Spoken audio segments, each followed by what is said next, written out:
Gabby Lisella, head coach of the Rowan University women's basketball team. Good morning, Coach. Good morning, Dave. How are you? I'm well. How are you? Pretty good. Thanks for joining us. We're going to dip into a little local college basketball here, and you guys are off to an outstanding start, 14-1. Talk about this season a little bit. I know you guys have had kind of mediocre seasons the last couple of years. Is this a season you guys have been building towards? Well, I think it started probably 3 years ago. We've got a couple kids who had some injuries, 3 kids actually who had some injuries that were out that year.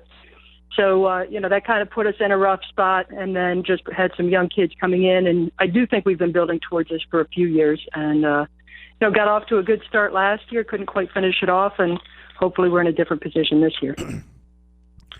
Yeah, outstanding season so far. I mean, you won the Hampton Inn Tip-Off Classic, went to the finals of the Classic at the Cabrini College, and, only loss of the season so far is to Cabrini in the championship of that tournament. What's been the biggest difference this year for you guys? I think we're just more familiar with what we're doing and who we're playing with. The kids have just come in with a great attitude every day. They work hard, but they have fun, and that's a great combination. This has to be a great year for you to coach. I mean, you guys are winning on a nightly basis. I'm sure you're getting some nice crowds out there. Everybody loves to come out and see a winner. And what's been the atmosphere like around the practice floor and even in games where you got a lot of confidence rolling and really putting together an outstanding season? Absolutely, and you hit on it. There's just an energy this year that certainly winning helps breed that.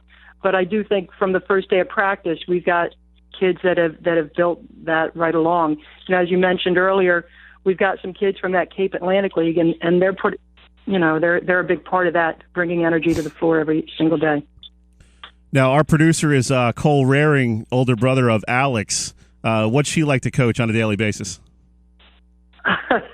I know it's not easy working with Cole every Saturday here. I can imagine. Well, I can tell you it is easy working with Alex. She just has a great work ethic. She pays attention to what you tell her to do, and goes out and does her best to do it. She is one of those kids that doesn't necessarily worry about what's in it for her. She's a total team player, and after a year off, she's come back and is really starting to play some tremendous basketball right now. So she's the star of the Raring family, then. Absolutely, I think so. Sorry, Cole. Cole, any response to that, Cole? He won't even turn his mic on. I think he agrees. He probably does. Coach, you mentioned, and I mentioned earlier in the show about the Cape Atlantic League influence on your team. Obviously some great players, Val Garofalo and Summer Curley out of Holy Spirit, Olivia Rulon out of Wildwood Catholic, and also some other girls from South Jersey as well. You're talking about Tamara Webster of Hamilton and Leishla Reyes of Wildwood. How important is it for you to kind of build through these South Jersey athletes? Well, it gives you a home base. I mean, it builds excitement. I think when you're winning with local players, you get a lot more support just locally from the surrounding area. And Rowan's a great school, and you don't have to go thousands of miles away to get a great education. So, I think that speaks to the kids that we have in our program recognizing that as well. Now, I know you guys have a game today, I believe, at Rutgers Camden. Looking ahead to next week, a big rivalry game on Wednesday night up here in Galloway against Stockton University. How keyed up do the girls get for that game? I know that's kind of a budding local rivalry, between Stockton and Rowan. Well, I think so, and we've got Rutgers Newark at home today at 1. So in case people are in the area, they can stop by. But Stockton is one of those games. Again, it is local because we have so many local kids. They have so many local kids. They know each other well. They're friends, but they're also competitors. So it certainly is a game that I think both teams circle on their calendars. And they took it overtime early in the season. How tough was that game? Well, yeah, I will say that any NJAC game is a tough game, no matter who's playing. You've got to show up to play. And then, with Stockton and Rowan, it just seems like whichever team is doing, however they're doing each year, both teams come to play. So, I think we're both very competitive teams. We're both doing very well this year, and it is a game that will be a battle for sure. We're talking with Coach Gabby Lisella of the Rowan University women's basketball team. Coach, wanted to get into recruiting a little bit here. We have a lot of high school kids that listen to our show, obviously because I'm such a locally famous high school sports reporter. That's got a lot to do with it. But absolutely. For those high school kids and parents that might be listening in this day and age, what are the most important things in terms of recruiting from a coach's point of view? What kind of players are you looking for? And a lot has been made recently. You see these Twitter accounts pop up that are specifically made to kind of give advice to high school athletes about what not to post on Twitter, how to be responsible with social media, all that kind of stuff. Do coaches really take that much of a look at a kid's life outside of the sport? Well, I can only speak for our program, and what we're looking for first and foremost are people of character. If you look at the kids on our roster and you watch the kids on our roster, they're good kids. And, our goal is for them to come to Rowan, get a quality education, and when they leave, that they're successful. So that is our number one goal. Now, we want to win basketball games, of course, but the basketball court is kind of our classroom to teach them responsibility and accountability. And we talk about that right from the get-go in our recruiting process. They've got to do the right things, and if they don't, they are held accountable. But for the most part, I feel very fortunate that we've been able to coach quality kids. So when you speak about what you're posting on social media, if that's a reflection of who and what you are, then I think it does have an impact on your ability to get into a quality program. Is that something that's kind of taken you by surprise the last couple of years, the influx of the social media and the way kids interact these days?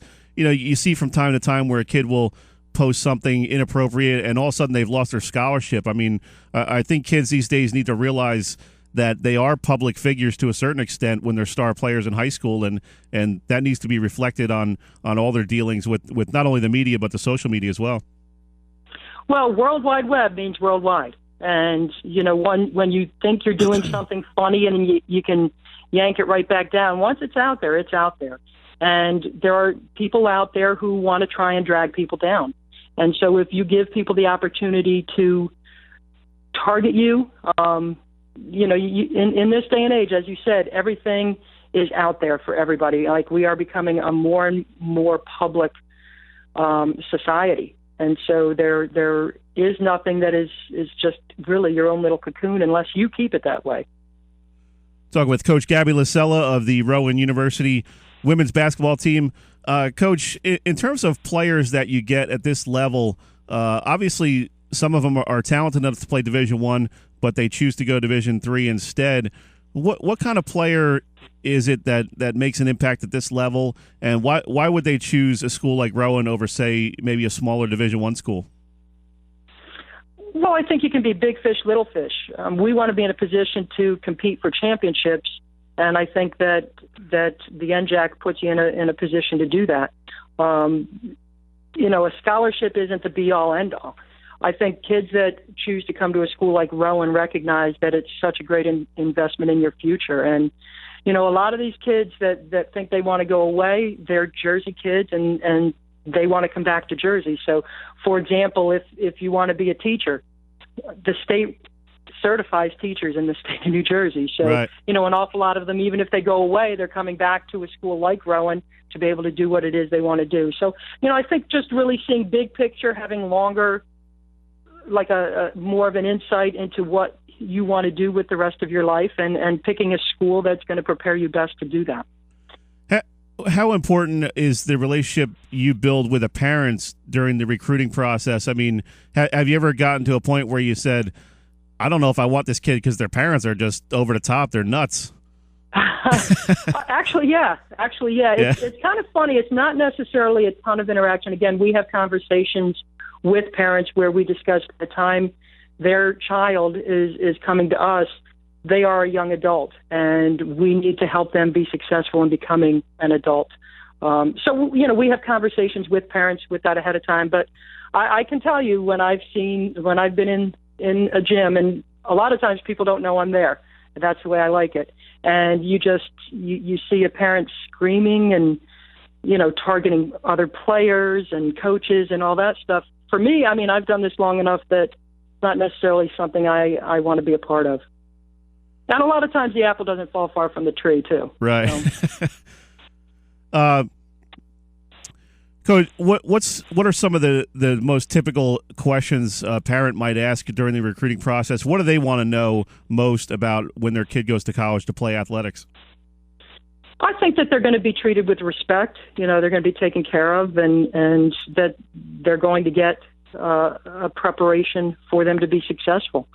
Again, a lot of this are conversations that we have. I'm very upfront right off the bat with both players and parents. And I think, in the conversation or the things that I tell them ahead of time, I think it answers a lot of those questions. They don't want their kid to be the, quote, piece of meat, just out to get wins. They want their child cherished as they cherish them. Yeah, I guess it's got to be a little difficult. You're to a certain extent a salesperson when you're trying to pitch your program, but you also have to be as honest as possible. You want to keep your integrity intact. You can't promise somebody, hey, you're going to walk in here and start. Obviously, so it's got to be a little bit of a delicate balance, right, as a head coach. Well, I think you have to be careful of those people who say that you're gonna walk in and start, because how many other people are they telling that to? What we like to tell kids is, we believe you have qualities that are going to help you to be successful here, and you will have an opportunity to come in, try out for our team. What you do with that opportunity is on you. So, for a lot of kids, the transition is very difficult and it takes some time. For other kids, it's easy and they fit right in right from the start. So, it really does depend on what each individual does with their opportunities. Coach, before we let you go, what's the coolest thing about this year? I mean, obviously, when you're winning, you guys are 14-1. It's got to be some fun bus rides, and everybody's kind of feeling good about themselves. And how much do you learn about these kids on the bus rides, and how they handle not only adversity but winning as well? That that's kind of something you have to learn how to deal with is when you do become successful.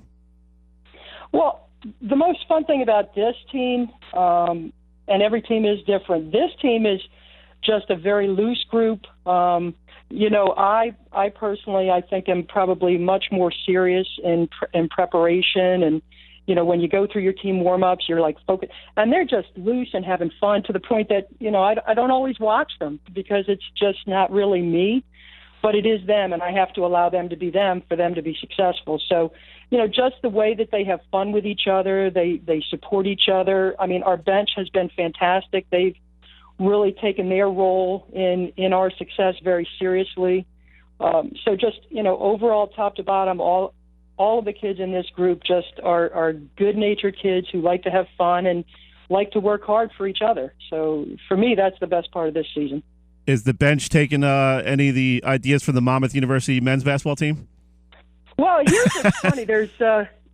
We actually did watch that clip, but they were already doing some of them. It's, maybe Monmouth is a little more famous than we are with where they are and some wins that they've had compared to some of the wins we've had. But, it's a little bit similar. Early on, there's a clip on YouTube where a high school kid calls himself a bench captain. And very early in our season, before games started, we as a team watched that. So, it just kind of set the tone. And, I think they're watching that, looking for new ideas and ways to be creative. But, again, they bring energy. And I can turn around to some of the kids on the bench when, maybe in this winter break part where the gym's kind of empty and quiet and just say, listen, we need some energy. And they've responded tremendously.